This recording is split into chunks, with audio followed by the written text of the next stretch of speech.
Hey guys, Professor Bill, Comic Book University, and Giant Size X-Men Thunderbird, issue number 1. I said I wasn't going to read any more of these, but then they put Thunderbird in the book. Damn it. Not a fan of these giant size books. You know what I'm saying? They've always been, for the most part, crappy. You know? Oh, it's Giant Size X-Men Nightcrawler. Nightcrawler's in like 3 issues, or 3 panels of the comic book. Come on. You know? Oh, Giant Size X-Men Storm. But it's not really Storm. It's just this person who looks like Storm, and she's a total bitch. Like, what are you doing? What are you doing? You know what I'm saying? Don't mess up my characters, right? That's not what I want to see. Don't spotlight on a character and then mess them up. In this particular case, Proudstar was actually done pretty well. Let's talk about who made the comic book. We'll get into the story itself. Steve Orlando and Nyla Rose are the 2 writers on this. I'm going to get into the people later. David Cutler as the penciler, Jose Marzan Jr. and Roberto Poggi doing the inks, and Irma Nievilla doing the colors. Sorry if I butchered that name. I'm sure I did. VC's Travis Lanham on letters and production, and Ken Lashley and Juan Fernandez doing the cover art. Ken Lashley's doing a whole lot more covers, man. I only did 2 comic books this week. I only read 2 comic books and I'm reviewing 2 comic books this week. The other one was Spider-Man 2099. Steve Orlando is the sole writer on that one, and I said a lot of good things about him there, so by all means, I say the exact same things here about him. So go check out that review for more on Steve Orlando. And Ken Lashley doing a cover again. Ken's awesome. Ken's right down the street from me. You know what I'm saying? He literally lives right down the street from me. He's a totally cool guy. What do you call it? And then anyway, the second writer, the co-writer on this book is Nyla Rose. Hello. That is the wrestling superstar from AEW Wrestling, right? All Elite Wrestling. Anyway, so that's actually pretty cool. I enjoyed seeing that. I'm like, oh wow, how come they didn't make a bigger deal of this? How come freaking, maybe they did. I don't know. Nyla Rose is usually on the AEW Dark, and I don't watch the internet stuff all. Sometimes I'll look and see, oh, somebody so and so is on there. Like if the Acclaimed is on there, it's like I got to see what they're gonna say in their rap, right? But I don't usually watch the dark stuff. I usually like watching the regular stuff on the pay-per-views, but it is what it is. Still, Nyla Rose, like, good rest. There's something, I don't know if she's the first transgender athlete on the wrestling community or circuit or not, but they made a big deal about it. So boom, there you go, for the inclusion's sake. You know what I'm saying? Awesome. And good wrestler, really good wrestler. As far as David Cutler, he's a proud member of, I'm going to butcher this name, not on purpose, Qualipu Mekmak First Nation. Yeah, anyway. Butchered that. My apologies. It is what it is. Yeah. David comes up in this a lot because he changed the outfit for John Proudstar. And I got to say right away, I did not like it. Look, the art in this comic book was fantastic. Let's just get that out of the way before we get into the story.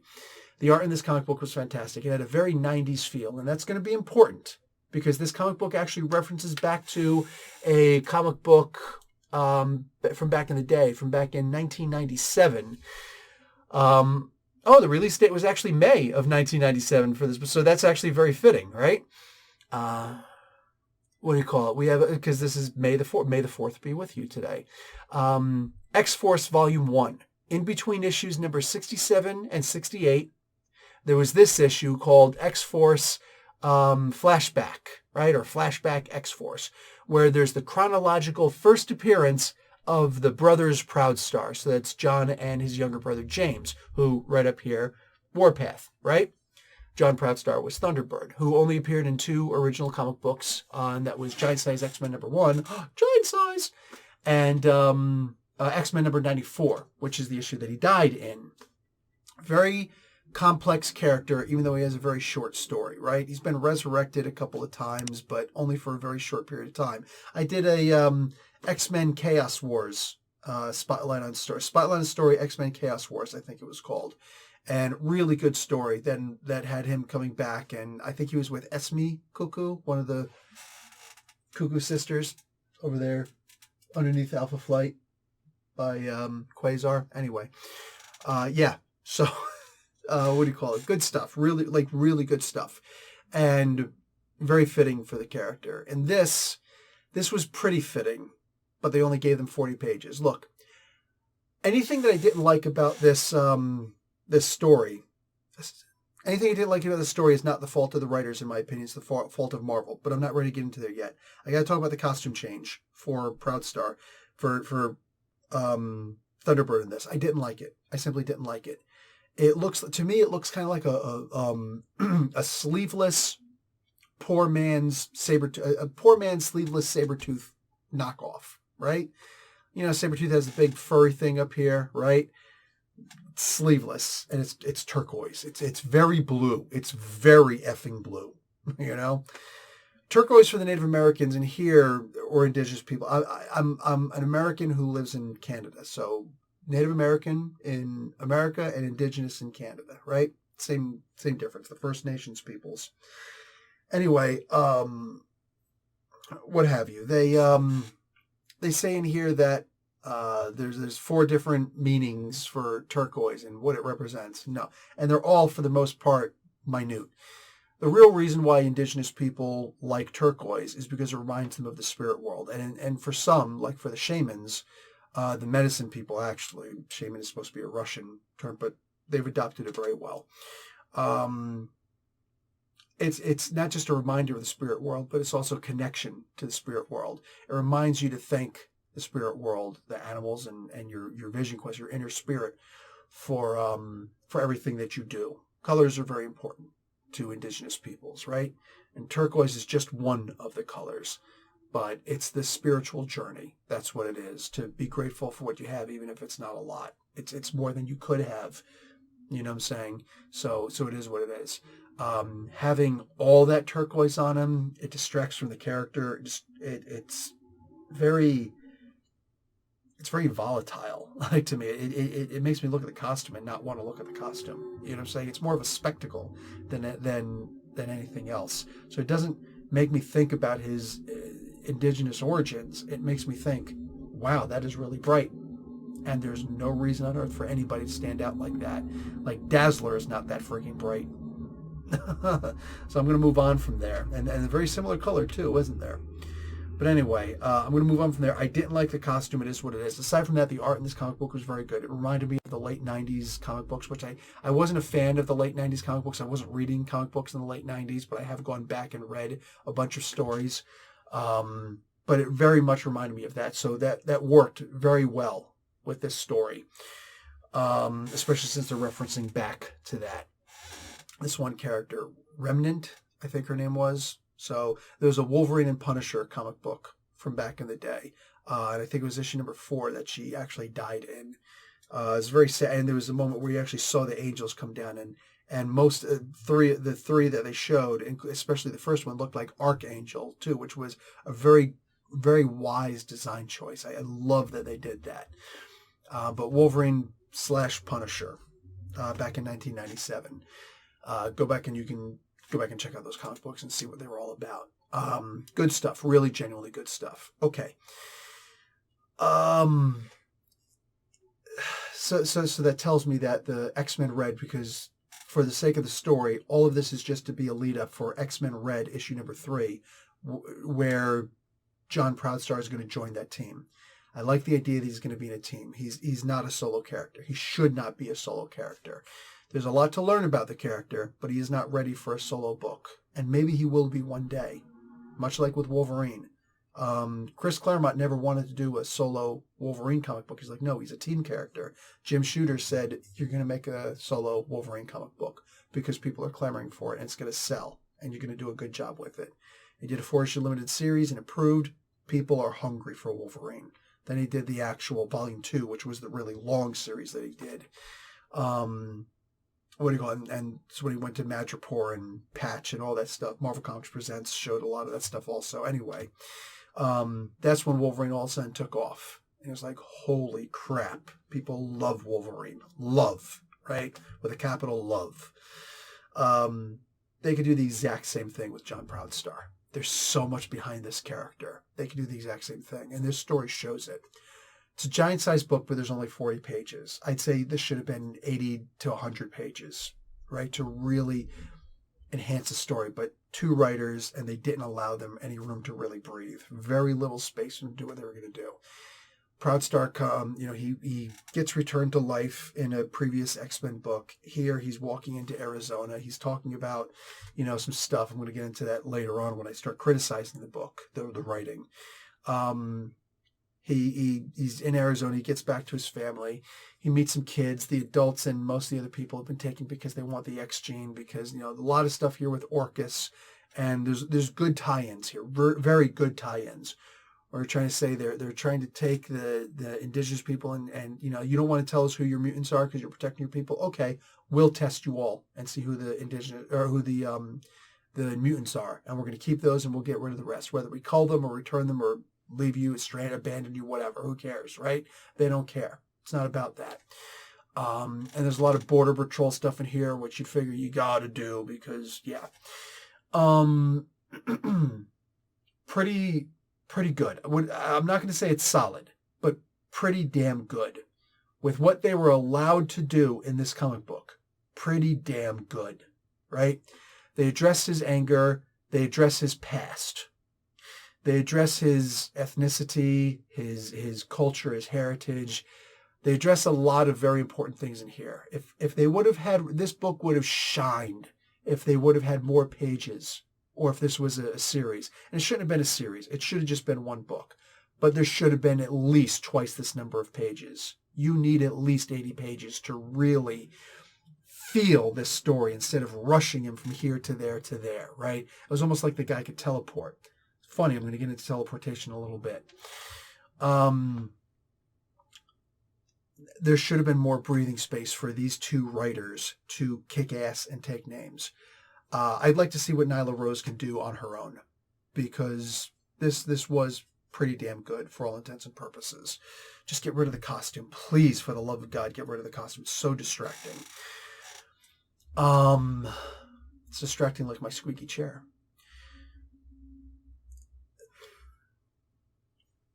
We meet up with another character that we'd seen in the past. Actually, again, back to this book again, Dr. Edwin Martinek.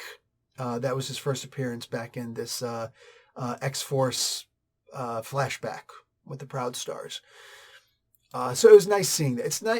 To me, it's nice seeing stuff like that when you tie things into something else. So we get to see that werewolf-esque kind of character again. So there's a history there. There's a reason why John Proudstar, who's only been alive for 2 days as far as Marvel continuity is concerned, right? There's a reason why he would recognize this character and all this stuff, because it's tied into the later continuity. Continuity is maintained pretty damn well here, and I'm impressed with that. If you're going to bring back a Proudstar, you got to do him justice. You've got to give him the Bucky treatment. You have to. If you don't give him the Bucky treatment, meaning like in the Winter Soldier, where he came back and it was very... It wasn't just, oh, he's back and, hey, look, he's back because why not? No, it's not a why not moment. I want to see there being a good reason for him to be back. And they have the opportunity to do that. Anyway, this story just goes on and John has to kind of find himself, but just a little tiny bit, enough that he's still got room to grow. And he teams up with his family again, and then they go back home, and then he can continue growing from there. That's the comic book. And it was, for the most part, it was a very well done comic book. It was a very good comic book. I enjoyed it. Parts where I felt like it felt short. Again, if there was more room, or at least if they're going to continue with some of this stuff in X-Men Red. Mind you, it's X-Men Red. John Proudstar is a red man, right? He's an indigenous person. He's a Native American, right? He's a red. So I hope that somebody says something racist like that to him. Maybe even somebody on his own team, but in a good way, in a way that can be easily forgiven, not make somebody a villain, right? I would like to see something like that happen. I would like to see him explore more his anger. Look, with indigenous people, and I'm part Cherokee, right? And I was accepted into the Saugeen First Nations, which most people know that as the Chippewa. I was smudged and everything. And in fact, I'm actually going up there again this weekend. Every year I go at least once. But I'm going up fishing again this weekend with some of the guys. What do you call it? There's this thing in Native American tradition where you take a blunted stick into combat. It doesn't matter if it's against the white man or against, the red man. you take a blunted stick, no other weapon on you, no armor, nothing. Whether it's on your horse or just by running. You go up and you just, a fully armed warrior who is trying to attack you and kill you, and you just poke him, right? Preferably on the chest. You don't whack him on the head, isn't going to matter. And of course you have to have a witness for this. You do that, and that's how you get a feather. Every time you do, oh, the Braves. You know how they got Braves? You know how they got, those feathers? Okay? Every time they do that one poke and then get out of there, and somebody witnesses it, you get a feather. So you see somebody with that big headdress of feathers, it's like, whoa, that guy's awesome. That guy's brave, So I would like to have seen something like that in this comic book. I would really have liked to have seen something like that to show that there's a difference between anger and bravery. Because it should be very clear that there is. But even like, I'm sitting here looking at this issue number 1 page where they've got the title page and everything. The X is split and John Proudstar is split. That can be very symbolic. And this is an indigenous comic book, essentially. There's an indigenous character. So there has to be indigenous backgrounds here, First Nations, backgrounds in here. And the idea of being split. I'm an American, but I'm indigenous. I'm Native American. I'm American and Native American, right? Like there's a big deal there, There's a lot of alcoholism in the Native American communities, not just because it's a disease that seems to affect, indigenous people, like high blood pressure affects the black community. No, it's more than just that. It's the idea think about the idea that this was a great nation of proud and brave warriors who were doing their own thing, and suddenly they were conquered, right? And you got to acknowledge what it was. It's not just the settling and the things like that. There was actual conquering involved. There's some people who try to whitewash and say, no, it was mostly just disease that happened. Some of that disease was put there on purpose when they figured, hey, these guys are dying from these diseases by accident. Let's make it happen on purpose too. And that's where the smallpox blankets came from. Sometimes they were on accident. Most of the times they were on accident. But then later on, they started to be quite on purpose. Very much so, right? Trail of Tears and hunting down indigenous people and like stories from these soldiers' journals where they say that they would walk by afterwards. They weren't actually a part of the killing, but oh yeah, we killed an entire nation of people, and like they'll actually see the babies at the end. They're not going to waste a bullet on them. They didn't want to actually cut them. So they would throw them into the fire, and you see them, their legs and everything like still straining to get out of the fire, and it's like really horrible things. These are written. They're written testimonies by these people, these soldiers in their diaries, right? These things happened, right? The Iron Horse, meaning the trains, right? The Iron Horses going through the lands and whatnot. And then just, for sport, picking off the buffaloes, just shooting them and letting their bodies rot, letting their furs go to waste, all that stuff, just to try and drive out the indigenous people. So here goes your food source, bud, because very tribalistic, right? And in Africa and Russia, there's still, and other parts of the world, there's still many tribal people who actually, they're nomadic. They actually move with the herd of animals, Some of them have actually domesticated some of the animals, like camels and whatnot, and they move them around and things like that. So there's still peoples like this in the world, And the indigenous people were very much like that, and they lived very much with the land. Just it is what it is. It was a beautiful nation, but they were conquered. Facts are facts. And indigenous people have conquered. There have been very warlike, bloodthirsty indigenous people too. If they got their hands on guns and that kind of tech before, the Western world did, I promise you they would be the ones, conquering other lands also, right? Africans have taken up slaves just as, in fact, we bought our slaves. The idea, like, it's funny. Alex Haley, admits, the guy who wrote Roots, he admits wholeheartedly. It's like, yeah, that scene that I have where white men are hunting black people and, isolated black people in Africa was a total lie. But I had to give some hope to my people that it wasn't just the idea that they were being sold by their own people. No, they were being sold by their own people. You know what I'm saying? I'm not here to piss anybody off. I'm here to talk about reality. It's known. You know what I'm saying? The world isn't, so I don't have any kind of blame. Like, I'm Italian and indigenous. You know what I'm saying? I'm Italian and I'm a Cherokee. You know what I'm saying? That's the bulk of my background. How I got so white is a mystery to all of us. You know what I'm saying? You look at my grandfather, my Sicilian grandfathers, you know what I'm saying? And it's like, what the hell? And then my great-grandfather on my mother's side, you know what I'm saying? Pure Cherokee, guy, and just darker in hell. It's like, wow. Like, how did this happen? So they wouldn't recognize me. Oh, my grandfather did. But anyway, I didn't have that kind of relationship with my great-grandfather because my great-grandfather's freaking old, right? Very young when he died. I think I was 2 years old when he died. So, I mean, geez.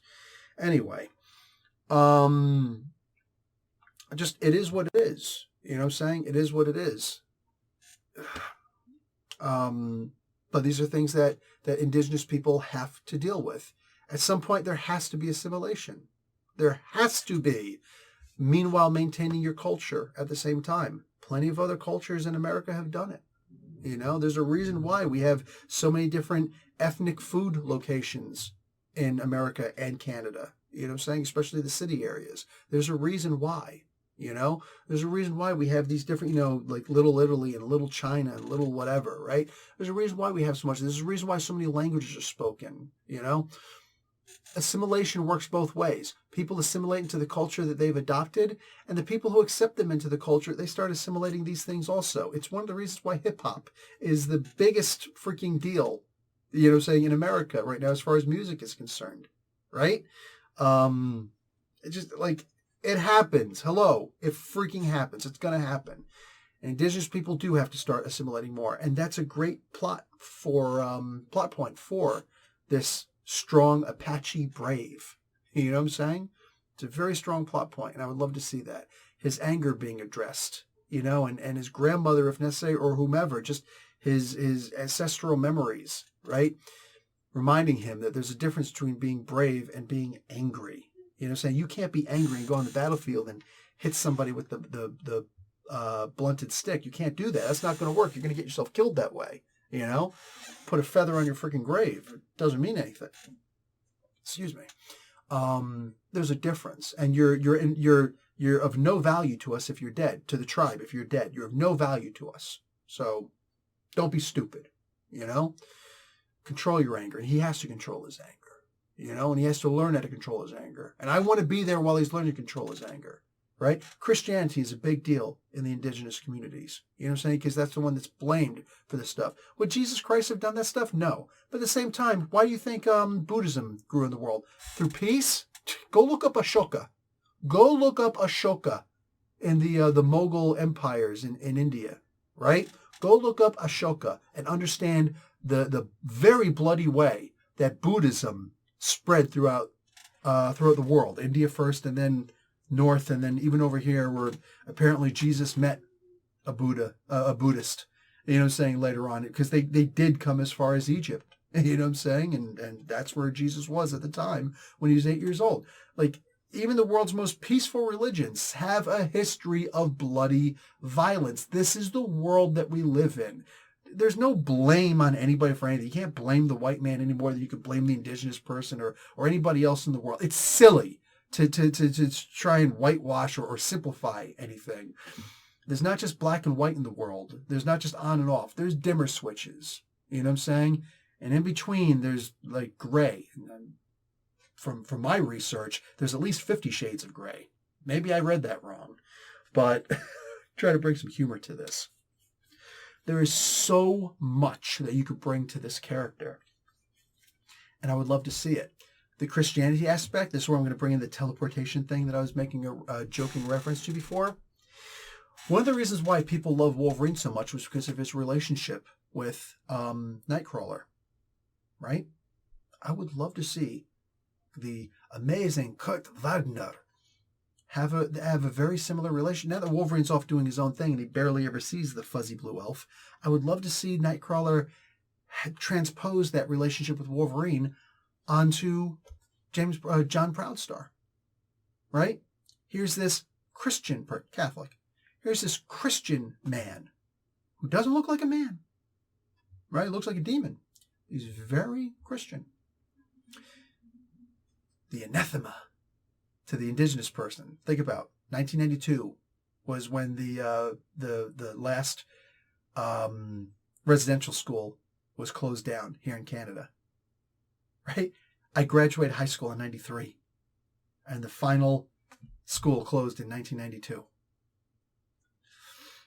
And it's not like everything was peachy keen and beautiful for indigenous people after that. There was still the diaspora of all that stuff. Look up Orange Shirt Day, and just little platitudes that Canada tries to do towards the indigenous people. It's not nearly enough, but it is what it is. And at the same time, it can't just be other people doing for somebody else. The best thing you could do for people is give them the freedom to pick themselves up. Yes, by their own bootstraps, right?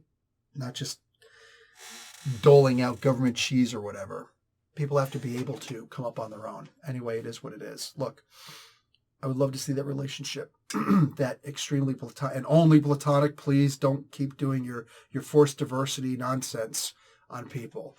I would love to see a very similar relationship that Wolverine and Nightcrawler had with Wolverine out of the picture now and John Proudstar there. I think that'd be really great. It would be great for the development of the character, for a lot of conflict. I'd love to see these two actually clash with each other. I'd love to see, like actual anger between these two people, especially Proudstar. Love to see stuff like that. There's so much here. One of the problems I had with the writing, there was the thing in here later on with towards the beginning of the book where they called somebody an apple. Oh, you're red on the outside, but you're white on the inside. Everybody and anyone can be racist. In fact, everyone, in my opinion, is at least a little bit racist. Everyone. And I don't want to hear that nonsense about, well, you can only be racist if you're white. Anybody else, you'd have to be prejudiced. Shut up. You're stupid. You don't know what you're talking about. You genuinely don't. Like, I don't want to hear nonsense like that. No. Everyone has the capability of being a racist. If you believe that a race is something because of their race, that's called racism. It's not bias. It's not just bias. It's not just prejudice. It actually falls under the classification of racism because it has to deal with race. Maybe you're an ethnicist or a heritagist, like whatever names you want to make up or words you want to invent. I don't care. But stop changing the meanings of already pre-established words, right? There are already meanings for these words. Go make up your own words if you can do this nonsense. Anyone and everyone can and usually is just a little bit racist, myself included. Right? Myself included. The whole Apple thing, I thought that was cute. It was fine. It's whatever. But unfortunately, it was done after another very racist thing, in my opinion. Very by gradations. In the very beginning of the comic book, John Proudstar is walking towards, his home in Arizona, and he's saying something about two white men founded a nation and, settled a nation, and then whatever. And here he's talking about the founding of Krakoa by Charles Xavier, who, you can call this guy white bread and nobody's going to be offended by that for the most part, right? It's a cool character, but come on, right? He's probably the whitest character in the Marvel Universe, god damn it. But just look at his head. But no, he also called Magneto white. To call a Jew white can work, and it can work against you at the same time. Just look at Whoopi Goldberg. I don't exactly see her as a source of intelligent conversation, just taking up space, right? But yeah, that whole thing that she did with the whole Nazi Germany and Jewish Holocaust thing, that wasn't a racial thing. That was just two groups of white people doing it. Wow. Sometimes people aren't happy with just being ignorant. They got to proclaim it to the world. Hey, that's what you want to do. That's what you want to do. So be it, Chief. Anyway, yeah, that was plain stupid. There's no other way to look at that. Jewish people to just chalk up somebody like Magneto as white.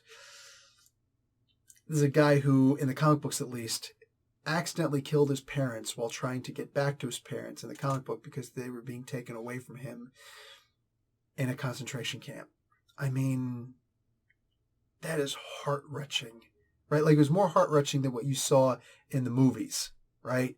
This was actually like, oh my God, I'm dying inside seeing this man's story.